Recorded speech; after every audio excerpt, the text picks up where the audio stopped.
So everybody, maybe somebody has seen me before, because the Yonkers Fire Department does come to the schools with the smoke trailer, the smokehouse, we call it. And we do educate the kids on a yearly basis. And we fill it's a trailer, and it looks like a home.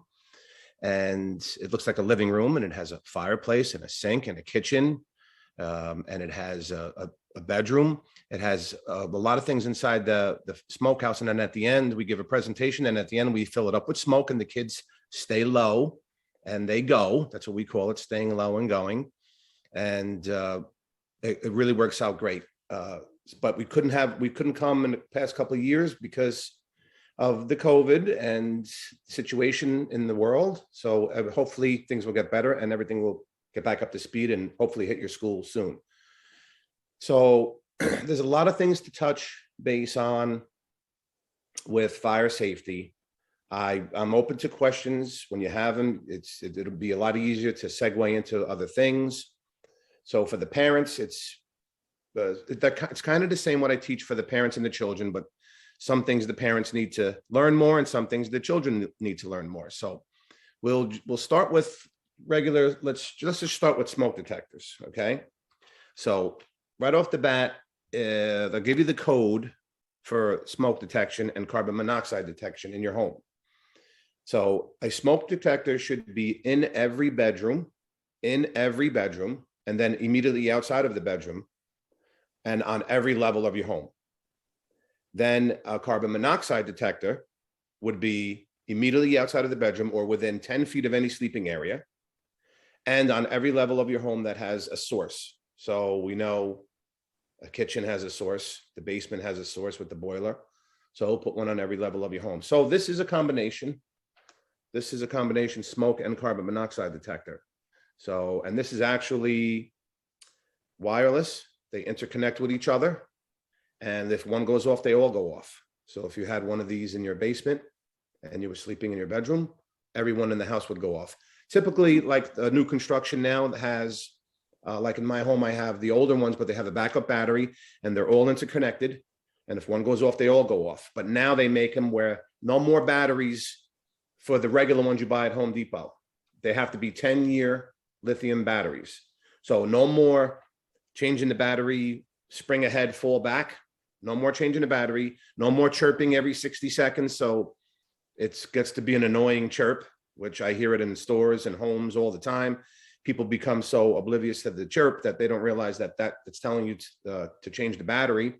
Even the interconnected ones in my home and your home do have a backup battery. So they will chirp every, it could be a year, whatever the case may be, when the battery loses power. So sometimes you may say, but why is that chirping when it's hardwired? There's also a backup battery in there. So if you lost power in your house, the battery would give you backup power. So that's the idea of that. But the new code, if you go and buy a smoke detector, you really should replace them anyway.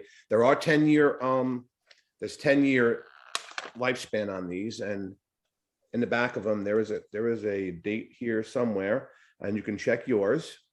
I'm just trying to see exactly right here. It says December 28th, 2020. So 10 years from now, this would be no good. Okay. So I'm sure a lot of people have older smoke detectors. Again, 10-year, they're all 10-year. They don't really sell the old ones now with the batteries, but you may find them and they have to be 10-year. So that's what I do. I do the code enforcement for the city of Yonkers also. I'm the fire marshal. I can work in the firehouse, and I do public education also. So that would be smoke detection and carbon monoxide detection. Now, carbon monoxide is very, very important. Okay, so you have to have carbon monoxide detection. It's, of course, tasteless and odorless. If, God forbid, your fireplace wasn't venting correctly or your boiler had a leak, that would create carbon monoxide. And when you're sleeping, this is where problems arise, of course, because you don't know what's going on with carbon monoxide. You know, if you're awake and you're in a store and you become maybe dizzy and you're not feeling well, you can tell something's going on. But when you're sleeping, this is what these are for. Okay, this is a lifesaver right here. All right. So that's that note.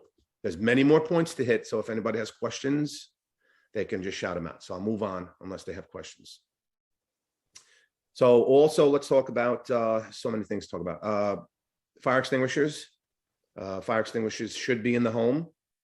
You should have probably, there's several types. When you see the red fire extinguisher, that's called an ABC fire extinguisher. That's a multi-purpose fire extinguisher. Buy them at Home Depot, Lowe's, anywhere.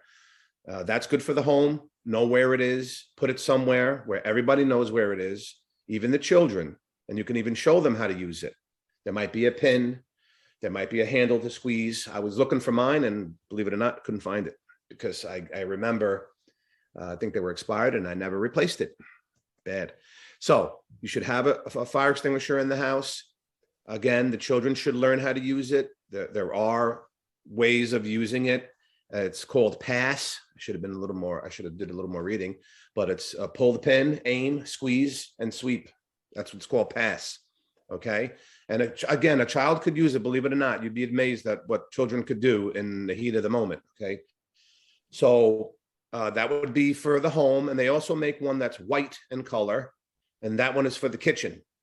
And what that does is if you had a stove fire, instead of using a regular fire extinguisher, which is very powerful and can splash back the oil on you, this one is created just for the kitchen, and keep that white one in the kitchen. It might even say kitchen on it. So it's good to have fire extinguishers in a home, at least one for the kitchen and one for the home. Okay. If you have a multi-family home, if you live in, you have a 3-family home, then there's completely different codes and ways of doing things than a single family home. Similarly the same, that smokes and the carbons are exactly the same, but fire extinguisher wise, now you're talking about a different thing. You need the boiler room, self-closing doors. We'll talk about that in a little while. Very important. Fire extinguisher, but that's a little different and a little more involved in talking about multifamilies. But this all is created the same about in your apartment or in your home. This is a must. So that's for that situation. Self-closing doors. This is a major information and thing to do in your home.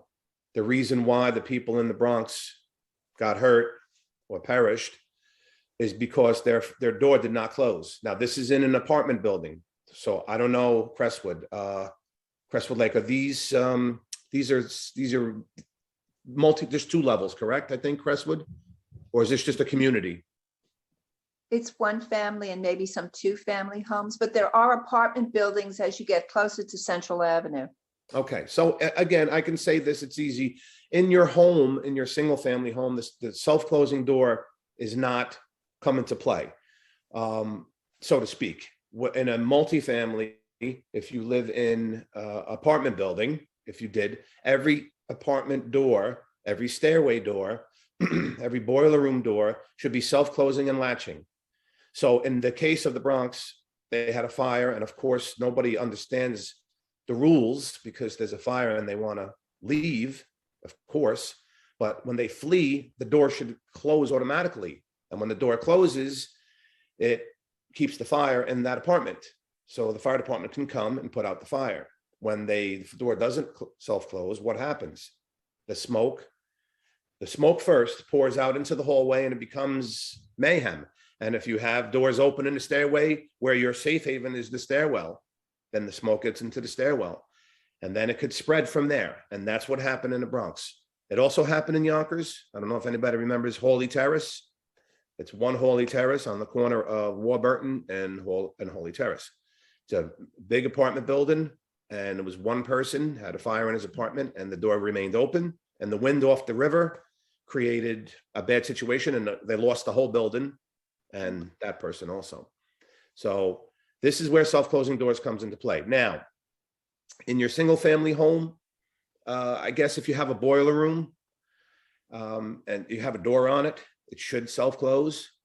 So, keep the fire. If the fire starts from the boiler, then it would keep the fire in there. And that's is where you have a smoke detector inside, especially if they're connected. And if they're not, I like to put a smoke detector inside the boiler room, because even if you have it in the basement near the boiler room, if it starts in the boiler room, by the time it gets out of the boiler room and hits that smoke detector, that's time, right? So if you had these interconnected ones that they have, okay, and I do have some, We have a program in Yonkers that we have, well, it's not many left now, but we had over 2,000 of these given to us by FEMA. So if anybody needs smoke detectors, carbon monoxide detectors, I will give the form to Kay and Kay, right? Am I saying the name? Yes, and I'll Z. give, Betsy, I'll give the form to Betsy and whoever, Kay, I guess. And any family that needs it, you fill it out. It's Yonkers residents only. Fill it out, get it back to me, and then we will deliver them for you. Okay, so we could do that. And these are the same exact ones. They're, again, 10-year interconnected carbon monoxide and smoke detector, wireless. Okay, so we can do that for you. I've done a couple up in Crestwood already. I've actually helped a couple people put them in. We can do that also if you really need help doing it. Okay, so that's for single family homes. I'm trying to hit. So if you had a fire, let's say, I get this question a lot for children ask me, if there's a fire in your home, what do you do, right? Okay, so we all should have a fire plan. And I teach this in the smokehouse. You should sit down at the dinner table one night and talk about a fire plan together. So you're going to meet at a location outside of your home. And you can actually do it. Wait till the weather gets nicer, have a little fire drill in the house. Maybe the kids would enjoy that. And you pick a spot across the street, a neighbor's stoop, a telephone pole, a mailbox, something to pick for a spot, and let the kids know this is exactly where they need to stay in case of a fire. This is where you stay. Don't move from here. This is where you stay, and you wait for all of us. This is a good spot to have because you don't want people running around the house looking for mommy and daddy. Same thing with the children and the adults looking for their children, especially when the firemen come to a fire and, you know, a parent is saying, I can't find this or that one, or a child is saying that to their parents. Most of the time it's because nobody has this spot to stay and they're running all over the place, and it puts us at risk because what are we going to do? We're going to go into that building and try to find you, God forbid, if you were in there. Okay. So you have the spot, the fire drill, you pick a spot, you stay there, never go back inside for anything. For a pet, for a toy, for a family member, nobody. Once you are out of the house, you stay out of the house. And I prove this point to the smokehouse because I let it fill up with smoke, and it's just party smoke. And I let them show how fast the smoke gets. And I say, you want to go back in there now? And I send them back in sometimes just to teach them. And they're like, oh my God. I said, I can't even see coming out of the own smokehouse I've been in thousands of times. So if you go back in, it's not going to be a good thing. You stay out. Once you get out, you go to that safe spot, you stay there and you wait for everybody. And if nobody shows up in that spot, then you tell the fireman, this is our meeting place and I'm missing somebody, God forbid. You say that, okay?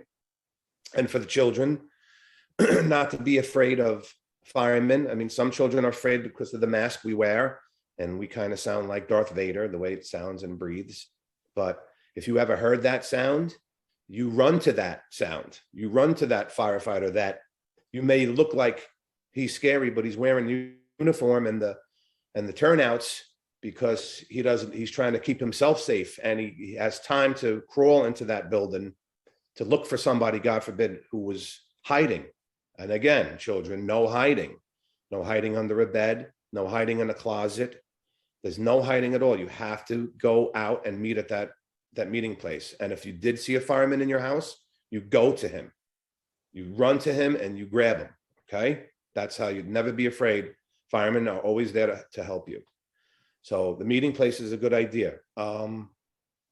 Let's see. So we can have even Christmas trees and fires in the home. About if you have a real tree, make sure it's always watered. It's never dry. We don't play with matches, okay? Never, ever, if you see a lighter or a book of matches, you tell an adult. And you say, look what I found here. Never, ever try playing with matches or anything like that, okay? Trying to see the points that we hit. Also, staying low and going is where the smoke and the fire, heat rises, right? So, and the smoke and the fire, the smoke will bank down, and we stay low because the air is cool on the bottom. So you would crawl. If you have to crawl, you crawl out. If you were in your house and you were in a room and you couldn't get out of your bedroom, close the door. If there was smoke possibly coming under the door, put a blanket there or open a window and throw something out the window. I tell the kids, throw pillows out the window, throw stuffed animals out the window. Don't throw the cat out the window, but throw anything out the window. And you know why we're doing that, right? And I always say to the kids to answer, you're trying to get the attention of somebody, a firefighter down there, okay? And they're going to come and get you no matter what. So that you have to signal. And if you're hiding, there's no way for us to know that anybody's up there, right? So close the door and make sure, if it's only if you can't get out, okay? And get to a window and of course, try to signal some way, somehow. So let's see if we have any questions you can ask. I'll try to go on and think of other things. There's probably so many that I can't think of in a single family home. Oh, I also say this. When I don't go to the movies anymore. Who goes to the movies anymore?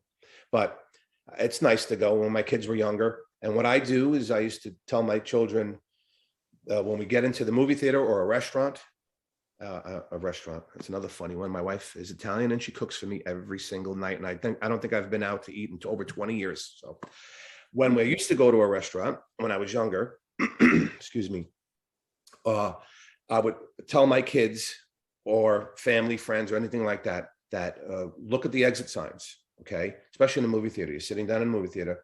Like 98% of people, 95% of people, they always come out, they always leave the way they came in. And in an emergency, especially if it was in a movie theater, it was dark, where do you think they're going? They're going out the same door they came in. And if you're in their way, but trust me, as a child or something, that it's not going to matter. They're going to move you out of the way. That's just human nature. So I always said to my kids, point out the exit signs, because there's always 4. Okay, there's always 2 by the screen, and there's at least 1 behind you, maybe 2, but always by the screen there's a 1 or 2, and it should say exit. So they would say, "Oh, be quiet, Dad," and I would be like, "No, point them out to me, please." And they would go 1, 2, 3, 4. Now they know where it is, and they know to use an alternate exit if they couldn't get out. Same thing in a restaurant. I always look around and I go, "Look, did you notice the exit sign?" "Yes, Dad, I noticed it." Just in case that everybody is heading for the door they came in. So always remember there's other ways out. Okay. Anybody have a question? I don't have a question, but I do have some goodies for the children here at the Crestwood Library.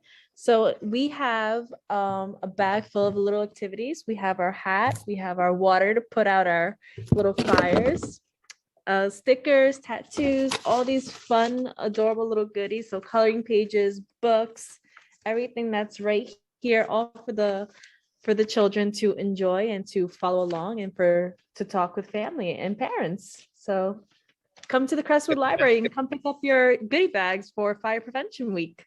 Get the pencils? The pencils? No pencils. I think we have to put those. Yes, we have a pencil. It's in the bottom of the bag. It didn't come out, but there is a pencil. The reason why I'm telling you. Got it. Hold the pen. Now hold it tight. Hold the pencil tight in your hand. Hold it. Now let go. And did it change color? No, hold on. I saw it. You have to have warm hands. So you gotta like really. So because it did change color because it went to that color. That's probably a purple pencil. You'll see it. So if you rub it or if you have warm hands, those that change colors, hence fire. It should change. You might have it changed already because you might be in a warm place. You could see sometimes. I see a bit. Yeah. We're very the blue hot ones in the turn white. here. The blue ones turn white, and those will turn like orange. Yeah, it's turning orange. You must have cold hands. Yeah, my hands are cold. But the pencils are very nice. So that's pick up your goodies, of course. So let's see. We had one question here. Somebody said that you said to find the emergency exit in the movie theater. So is it a good idea to look like wherever let's say that you're in the doctor's office or like when you're in a new space? Okay, yeah, because they're asking. And then if they don't find it, it's okay to ask, right? Yeah, because if there are times during the code that in some restaurants, the code is, and I don't want to try not to get technical, but if there's 49 people or less, it only needs one exit. So you may never have a second exit. 49 people or less is one exit. If you go to a big restaurant and it's 50 or more, it has to have two exits. So we know that movie theaters are 50 or more in each one. So they have to have at least two exits. There's also a formula about the size of the door and how many people can fit through that door. So that's why some have 3 and 4 exits based on occupancy and how many people can fit in that movie theater. So if you don't see a second means of egress, then that means it might not need it. Okay. Of course, there are times when people do things and, lock them up, or if they're blocked. I find this all the time, especially in I live in Yorktown. I grew up in Yonkers, went to Mark Twain and Lincoln High School, and PS14. I lived over there since 1970. Oh God, 74. I don't want to say my age, but anyway, I go to ice cream here up by my house in the store, and what do I see? A table in front of an exit sign, and the door is locked. It's hard for me to say something. I don't want to be that person because this is what I do, but I did say something, but I said, you can't have a table in front of the exit sign. It's an exit, so you might see things like that. You could say something. You could be nice about it. Say, I did notice that you have a chain on the exit door. There's an exit sign. I mean, it's not here to start trouble, but if there's an exit sign over a door, it's an exit. And it needs to remain open. Even in school, it's an exit. Never chained, never locked. If there's an exit sign over the door, it's an exit. Okay, so I deal with the city all the time. I do go on complaints about locked exits, and I have to remove the lock, and I have to write summonses and all kinds of things for safety. Just the other day, I went to, I think it was 2 days ago, I went to an apartment building for an inspection with the building department, and in the backyard was they had about 8 apartments in the back, just thrown, mattresses, furniture, refrigerators with the doors still on, which you're not supposed to. But the main thing for me was, besides that could cause a fire, somebody threw a cigarette on it, was underneath the fire escape ladder was all this junk. And I got a little upset about it with the super. I said, what is that? And, he's like, the fire escape. I said, so think about it. If there's a fire and people need to get down that fire escape, how are they going to get out? With the ladder, with all this. Oh yeah. I said, we have to move this now. It has to move now. This happens all the time. I would talk about fire escapes. If you are in an apartment, then the fire escape window, it has to operate freely, and children need to know how to operate that window. I don't care if you're going to visit grandma and she lives in an apartment building. Check her window. Make sure the fire escape window is operational. You can do it. And don't go out there, of course, but open the window and make sure it's free. Make sure there's not a TV or a microwave or a piece of furniture in front of that window, because that's their second means of egress. In a home, a single family home, your second means of egress, say in your living room, is a window. That it is your second means of egress. Even on, I hate to say it, but even on a second floor, that may be your second means of egress. Some windows are small, and there's also sizes about second means of egresses and people fitting through windows, or an egress window. I'm sure people had work done with their homes and you had to put an egress window in. But if, God forbid you had to, that second story is tough. But, they do make, I don't like saying this, but they do make these ladders. I don't have one. Maybe I should have one, but that hook onto the window and roll out. You could throw it out. It's not a bad idea. I've seen those for many, many years. If you're really afraid of something like that, you can buy something like that. It hooks onto the window and you just throw it out and it rolls out, and you can use it if you had to use it. I think that's a better option. So that's not a bad idea. I've seen those. Okay. So that's in a single family home. So fire escapes also. Nothing on the fire escape, no ACs in the fire escape windows. I see it all the time. Plants, nothing on the fire escape. Nothing in the egress hallways. And your point of egress should have nothing in it, even in your home. I went to go do inspections on these homes the other day, and they had couches. There was only two ways out. One was through the kitchen and one was just to the front door, but they had a couch in front of they couldn't get out. I had to go through the kitchen. So I kind of tried to tell them, I said, this is your only way out. If there was a fire in the kitchen, how are you going to get out? I mean, common sense. I try to say common sense a lot. as adults, we lose it. You know, the children have it pretty good when they're younger and they listen and retain information. But we, all of a sudden, we do things like, it'll never happen to us. And I hope it doesn't, but you have to use a little common sense. You can't put stuff, lock your door, or you put a lock on an exit door.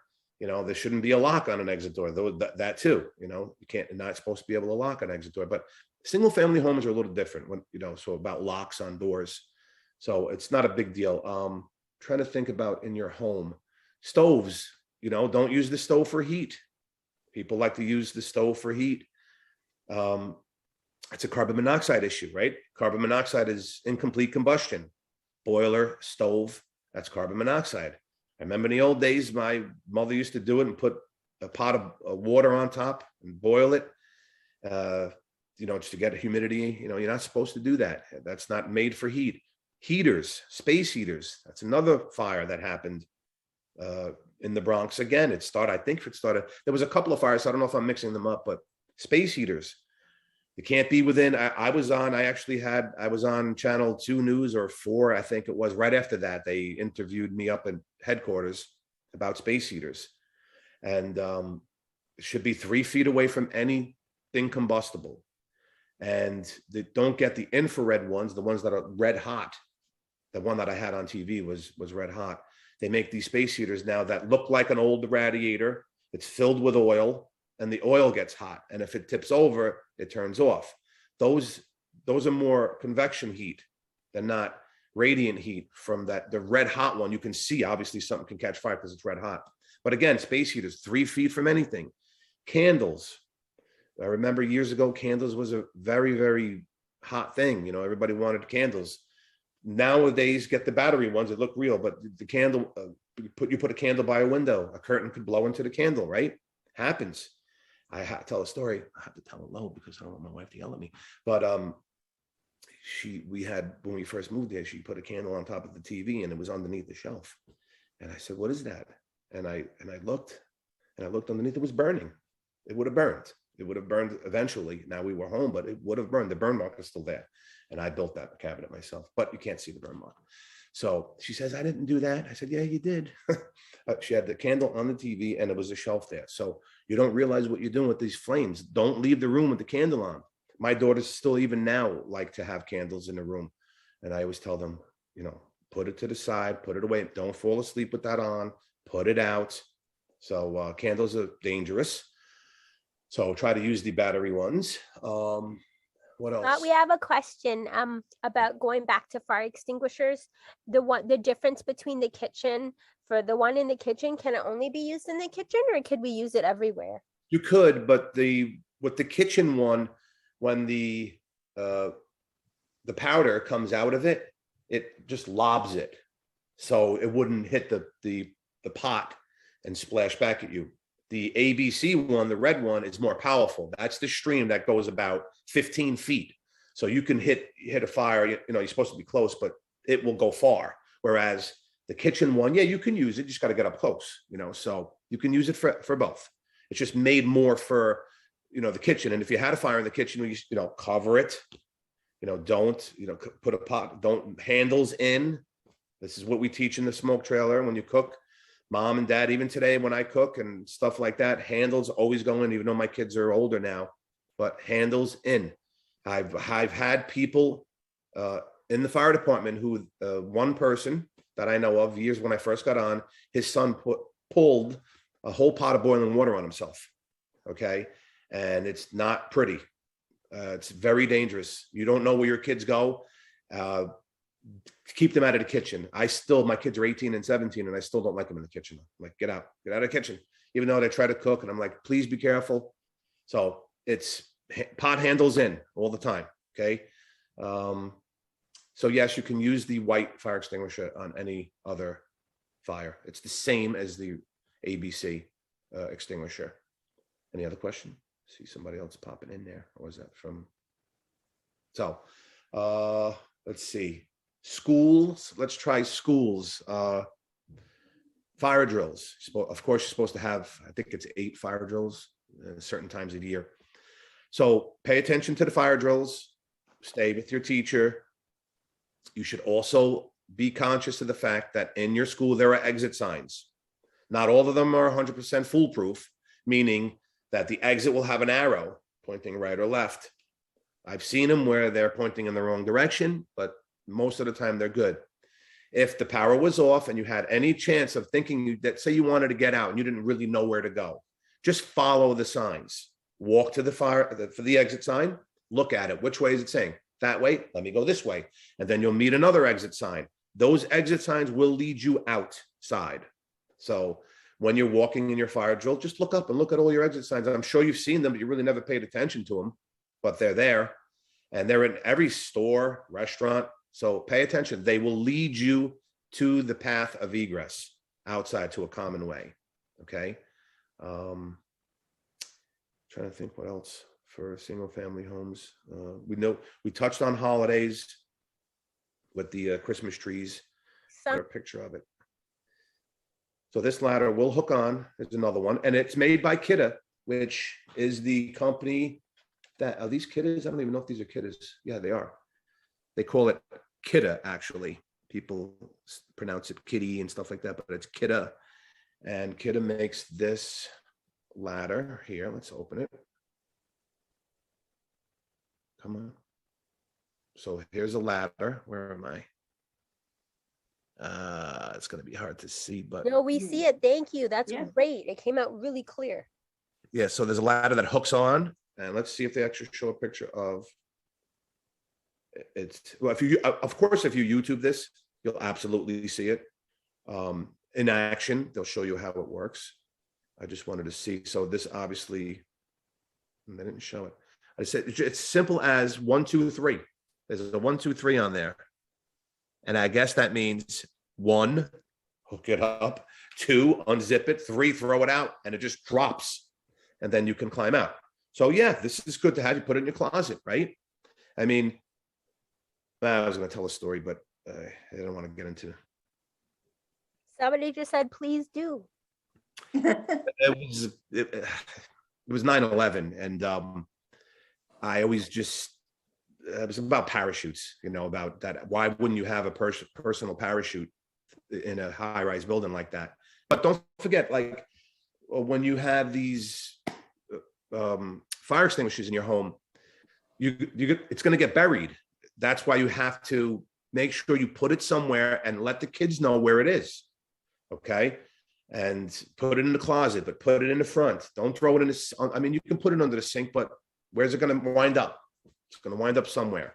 I mean, you don't want to, hanging it is nice. If it's in the basement, that's one thing, you know, but so of course nobody wants to see it hung in the, you know, in the house, but put it somewhere where people can see it, you know? So Mr. Denet, I have a question about the immediacy of calling the fire department right away versus doing what you can. The only is where it's going to be your choice, so to speak. So let me explain. And like we did have somebody teach, and you always probably heard people are saying in the apartment buildings, stay in your apartments.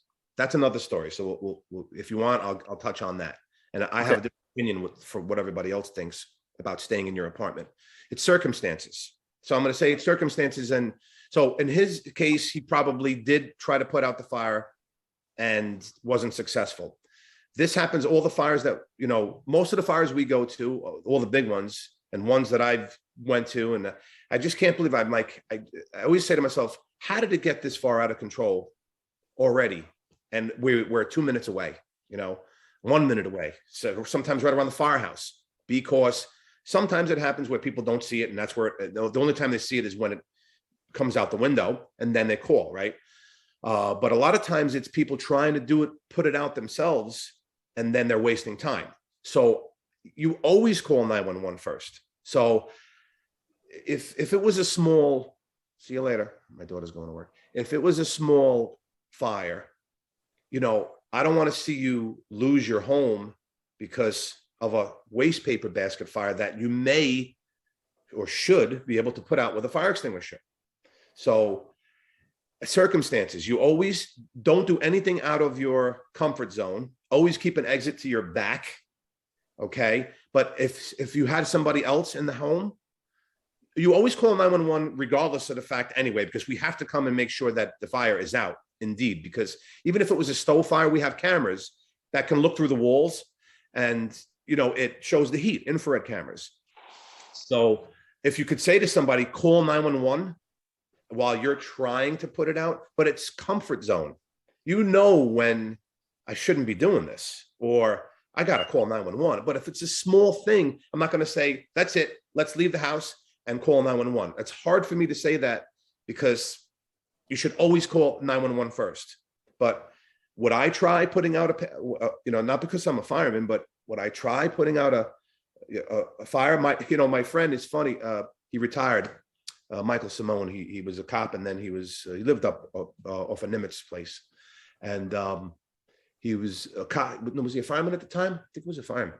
And his house caught fire in the basement. Now, a little more extreme. He grabbed the garden hose, fire himself. So that's a little extreme, but he did it. And even the fireman said, wow, I mean, this is ridiculous. But, yeah.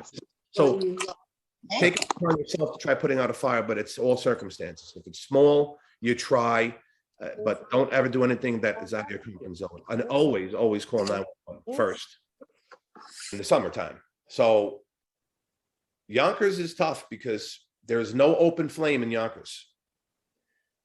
You're not supposed to do any burning or anything like that, but you can buy an approved fire pit from like Home Depot and use that. I think it has a screen over the top of it that you can use, and that's legal. But any other kind of fire pit, digging a hole, putting rocks around the ground, or a fire pit like I have, which is open. There's no, rule here, I guess, in Yorktown about an open flame, but there's no open flame in Yonkers. So if you do that and somebody calls on you, unfortunately, we're going to have to put it out. So, but if you have a fire pit, an approved fire pit that you can buy from, I think it's UL listed fire pit from like Home Depot and stuff like that, those are legal. So again, they have covers on them so no embers can fly into something else and burn. So fire pits are good, but they have to be done safely with an adult by, of course, and an approved fire pit, not let's dig a hole in the ground and throw some wood in there. So that's a no-no. And that if you go the Yonkers website, cityofyonkers.gov, there is a fire prevention section there, and there are rules about fire pits and other things. We try to keep it up to date. I'm sure, I don't even know if it is, but there are some stuff on there for adults and children. But of course, fire pits or whatever is legal in Yonkers. Any questions, this should be on there. And there's always questions for fire prevention. Also, you can email me, stuff like that. And, I got a couple of more of these that they're asking me now they're coming in, hot now and heavy because I guess people are, feeling more free, and that's a great thing. I agree. And I'm going to have to do some in-person ones, which is fine. I'm going to Bronxville Road, or 280 Bronxville. There's a building there. They want me to do it there.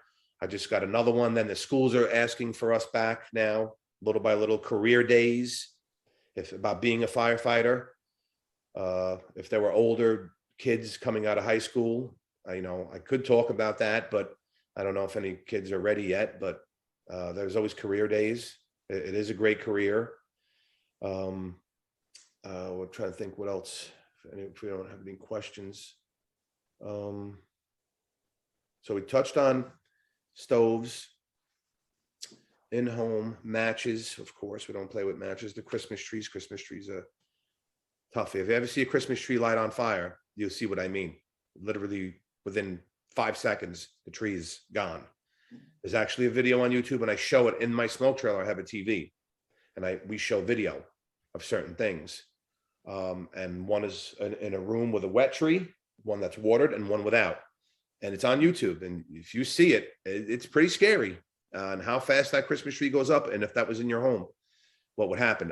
We do a lot of stop, drop, and roll, right? We know if younger kids out there, if God forbid your clothes caught fire, you stop, drop, and roll, right? That's kind of fun. We do that, and the kids have fun with that, but that's what you do in that case.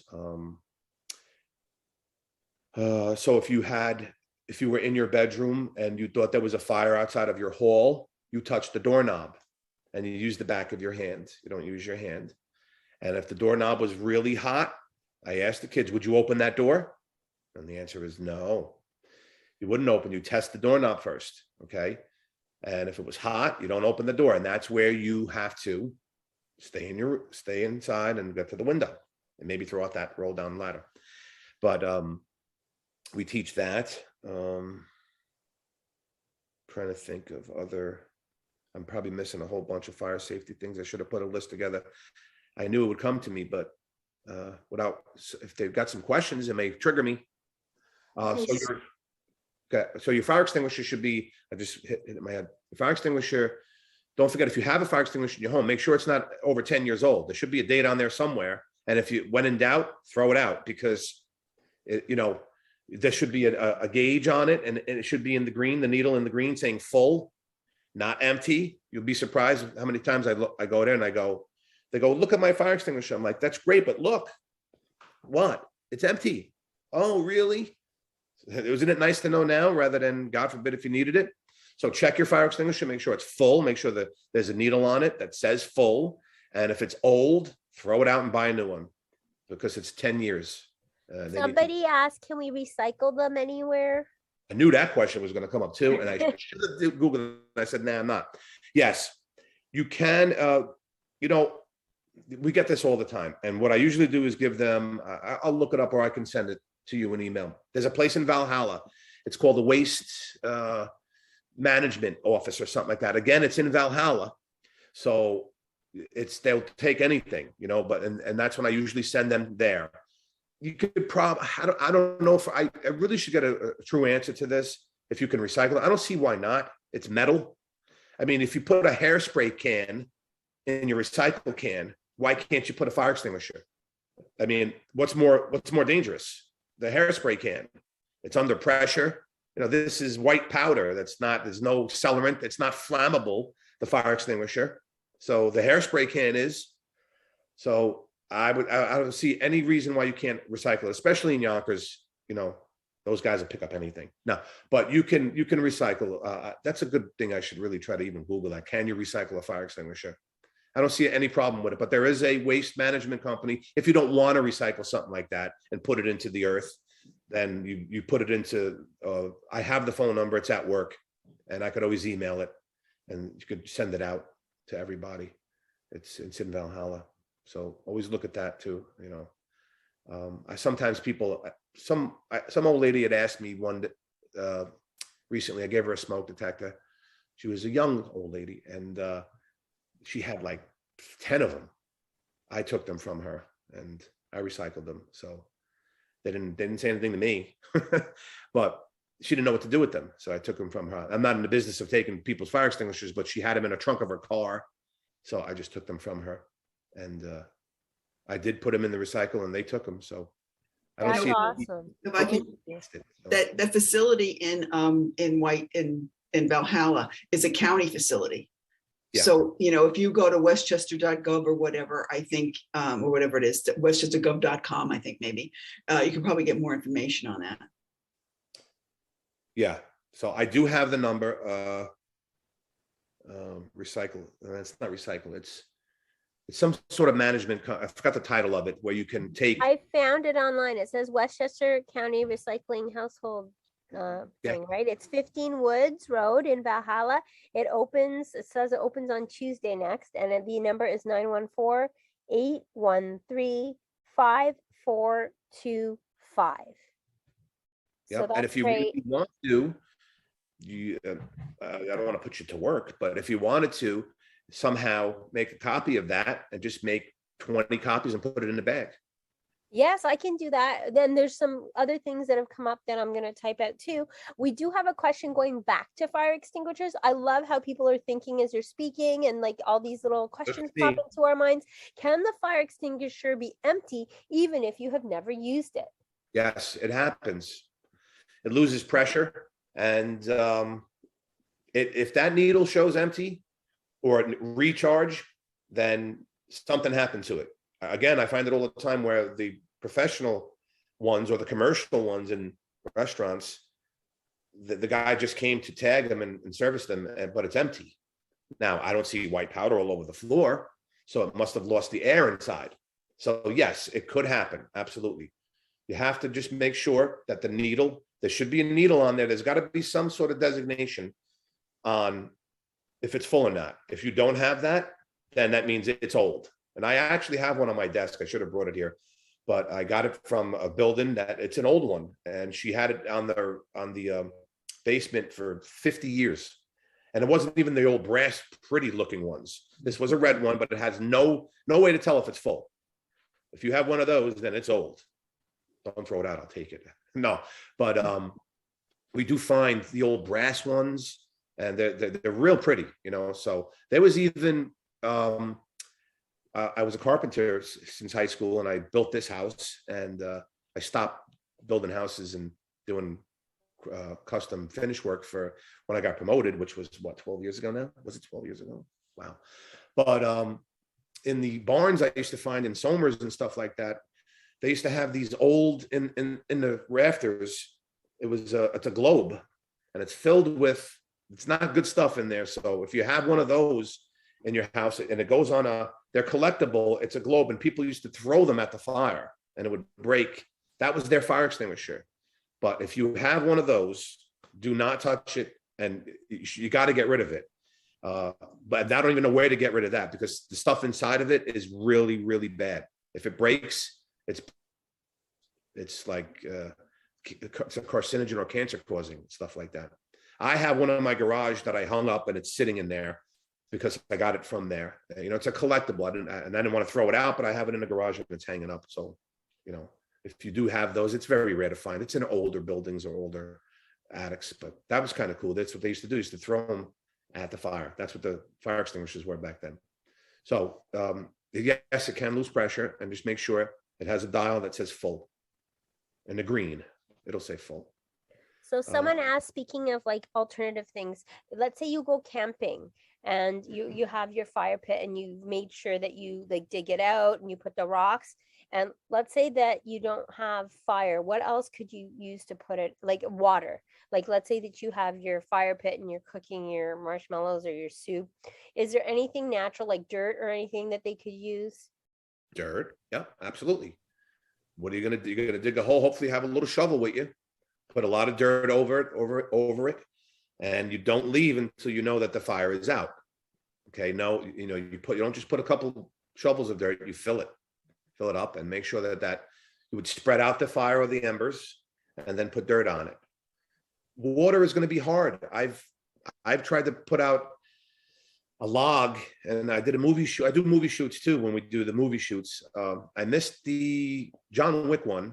They do a lot of movie shoot filming at Alder Manor across from Boyce Thompson on North Broadway. They're actually redoing the roof now. Inside of that, they do movies a lot. They did John Wick 3 in there, and I missed it. But I'm always on the fire watch in that building when they do movies, because they use the fireplace. Or even if they light a candle, I have to be there, because we turn the alarm off. There's a lot of people there, and I'm there for fire watch. It's pretty cool because I get to see how movies are made. I've seen Kelly Clarkson videos. I've seen Kevin Bacon, stuff like that. But John Wick was the cool one. I actually have a picture. The caretaker has a picture with him. You know, he has his shirt on with the blood on his shirt and everything. He's really cool looking. And I missed it. I wish I would have did that one. But I tried to put out a log fire in that fireplace. And I think it was one of those, the ones you buy and you can light, Duralog. I tell you, I couldn't, it took me, it was impossible to put out. They just won't go out.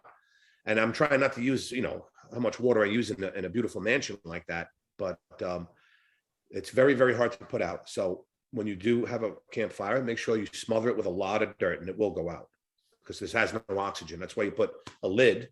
You're cutting off the oxygen, right? So anything else? Is there any guidance that we can rely on for those of us who live in older homes for electrical fires? Okay, so electrical fires is good. So we have, let's say we have the older outlets. That's a good one. A lot of people, what they do, and I did say this on, I don't have a plug here. they did, I got a plug here. I did say this on my, come on. I did say this on TV. So in the older homes, we don't have what? The ground. That's the ground wire. What do? We break it off, don't we? I'm guilty of it. So we break this off and we put it in the wall. This is the ground. So if there was a short in the wall, this ground goes all the way down into your house and out. Your house is grounded. Without this, if it shorts in the wall. That's how fires start.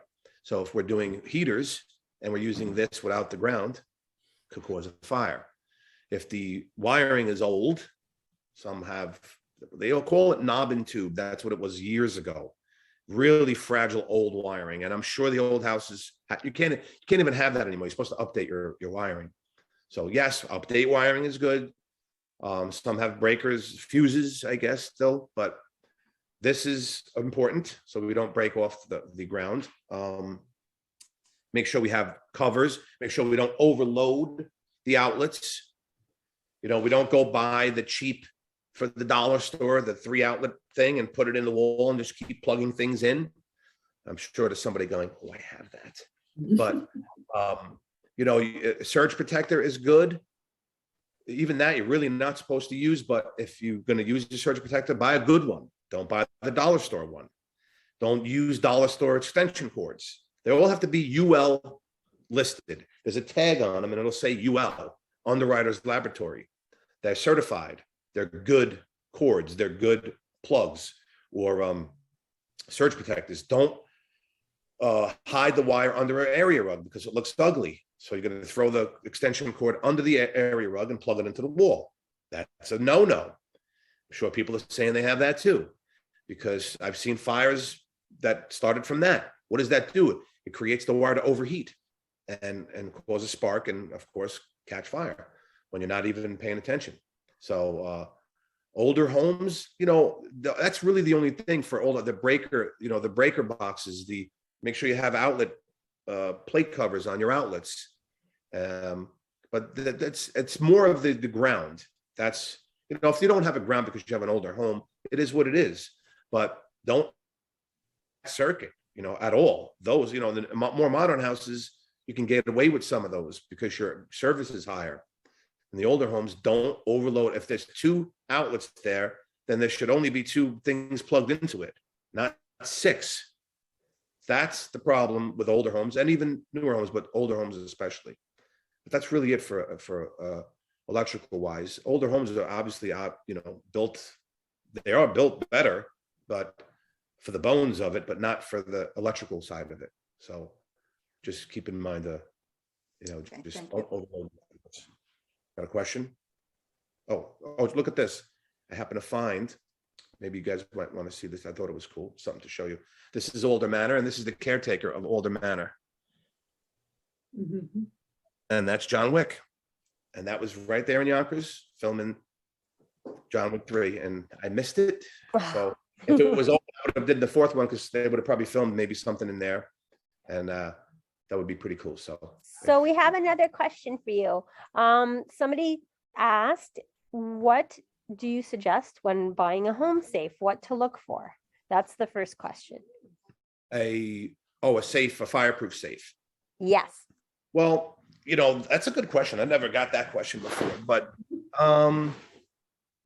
they're all good now. I mean, the way people make things now, I mean,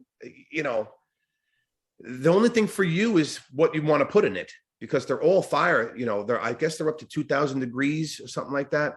They're all good for saving your paperwork and, your valuables. So really nothing special or different that I know of in a home, except for, how big it is and what you need to fit in it and put it. Because if you, God forbid, your house went on fire, everything's going to be safe in that. And they're all made to spec now. The companies are not making, I mean, again, I wouldn't go buy a $10 one, just like the extension cords.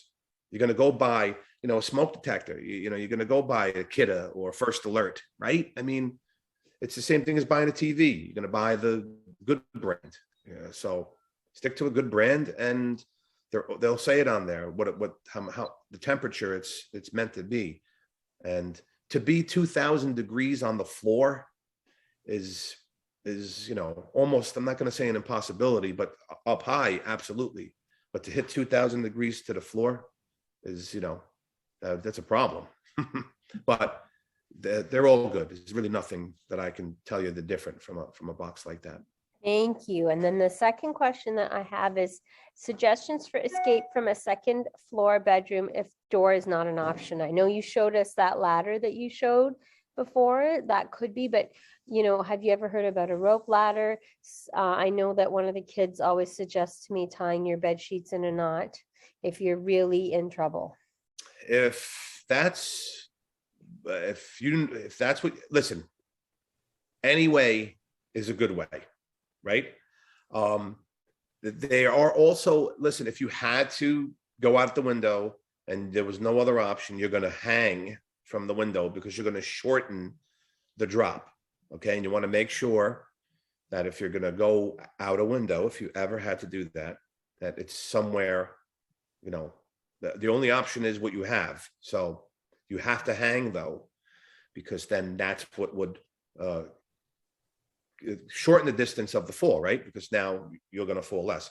But yes, if you can tie sheets and you can do that, absolutely. I mean, that's if I can tie sheets, I don't even know if my knot would probably slip right out. But I mean, yes, if you can tie sheets and you can do that, even one is less, right? Less of a drop. See, the idea is, you guys live in Yonkers, and I'm not tooting my horn because I work for the Yonkers Fire Department, but you guys are lucky. And FDNY is the best fire department in the world, hands down, hands down. We're up there. And if you really think about it, though, like we're like the third highest or the third largest in the country or New York State. I forget what it is. We have only 400 and something firefighters and officers. 400. Now, New York City has 13,000. Okay, so but you're lucky to have it in Yonkers because the services are phenomenal. And I can tell you that for a fact because I worked there for 24 years. But I live in Yorktown. I live in Shrub Oak, okay, which is a hamlet of Yorktown. And let me tell you, this is volunteer country up here. And in most of the other municipalities are volunteer country. I hate to say it, but this is the fire department is not a volunteer job. It was 100 years ago on horse and buggy. That was a volunteer job. Today's day and age, it's not a volunteer job. My wife got sick here once. She was in sepsis, and I had to call 911 the first time up here. And it took, I don't even know, 20 minutes, 25 minutes for an ambulance to show up. Okay. And it was a problem. I probably should have just drove her. And if there's a fire up here, I hate to say it, most of the fires end up with the house being gone. Yonkers Fire Department is there. If if there's trouble, they're going to be there within minutes. So, on every fire call, there's 4 fire engines, 2 trucks, which are the ladder. We call the ladder a truck. Okay. The one with the hose is the engine. You got 4 engines, 2 trucks, a rescue company, a heavy rescue company. They're all obviously rescue guys that do all this stuff, ropes and all that stuff. You saw the one that came off the building once the scaffolding was hanging off the side of the building and the firemen rappelled down and grabbed them. That's the rescue company and a battalion chief. And that's on 1 alarm. We can go to 4 alarms and you can have, 100 firefighters there. Okay. So you're lucky to live in Yonkers and have these services. My mother is still in Yonkers. My brother is in Yonkers. And of course, I left my mother there because of the services. She needs help. I know she's going to get it within minutes, and I can call up and obviously get her help fast. But you're lucky to live in Yonkers, and I'm not saying that because I work for the Yonkers Fire Department. Yeah, we're counting our blessings. We know how dedicated everybody is and how lucky and fortunate we are, and to have you giving of your time. And you've inspired so many questions. There's 2 more questions. So one question is now that the world is opening up again, we're traveling more. How do you suggest we cope when we're using public transit, whether we're using a bus or a Metro North train or a subway? what would you say, like if there was a fire, especially underground, because the buses not so much go underground unless they go through a tunnel, but if we're on the Metro North and it's going in the tunnel, or if we're, you know, traveling on a subway a lot, like what do you suggest to us? Well, the subway, I can only preach to what the city, and I don't even know what the city does, because we don't have, what do we have here? I think our subways are above ground, right? So there's, you know, but subway in the car wise or in the bus, there are always escape windows, right? Look for that. The kids should know also in the back of the school bus, there's a door there and it says escape, you know, from here, or open the hatch or escape hatch. And there are windows that are escape windows. Keep those in mind when you're on the bus. Know where they are. It's the same thing as if you're on an airplane. Where is the escape window, right? Or the escape hatch? Know where the exits are. On underground, that's a tough one. I mean, you know, having a fire underground and not knowing where you're going is a tough one. Exit wise, and you know, how many exits are there underground? You know, so the only thing to do there is staying low. You know, there are fires that happen in the subway, but you know, staying low. And again, you got a fire department there that's second to none, but that doesn't mean a thing when you're, God forbid, caught with smoke. Smoke is what Kills. Damages people, you know, is what hurts people. It's the smoke. It's not the fire. Okay. It's the smoke. When you see the movies like Backdraft, which I like, I don't watch any of these new fire. My wife actually watches them. I don't watch them. But if you watch these TV shows with firemen in it, they're always with flame and they're never with smoke. That's for TV. Okay. In the real life, you can't see your hand in front of your face. And we have masks on and we're crawling on the floor. You cannot see anything. It's pitch black. We use the walls. So there's an example for you then. Use the wall. So if you're crawling somewhere where you don't know where you're going, follow the wall. Eventually, like say in this room, eventually you're going to find the door or a window. Feel the wall. Stay in one direction. This is what firemen do.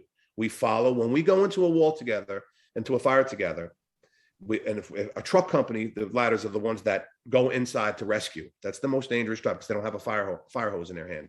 You can always follow the fire hose out. That's what we do. We can follow the hose out because it leads out. These guys are going into a room and they go together and they're following the wall. They follow the wall and sweep inside the room to see if there's anybody in there. And they go from room to room to room to room. So if you're down in a tunnel and you don't know where you're going, I would suggest crawling and following a wall. Okay. Because eventually, at least you know where your bearings are, not just crawling in the middle of nowhere. That's about the only thing I can help you with as far as in a subway. I don't know much about underground subways, and I'm not going to preach to something I really don't know. But if you do go on underground subways, know where the exits are at all times. And if you have to crawl, you know, if you had to crawl in your own house, you would know pretty much where to go because it's in your brain, right? So knowing where these exits are beforehand, at least you have something in your memory before something happens. Okay, so that's why I always say, look for the other exits. So it's in your brain before it happens. And I'm looking for something.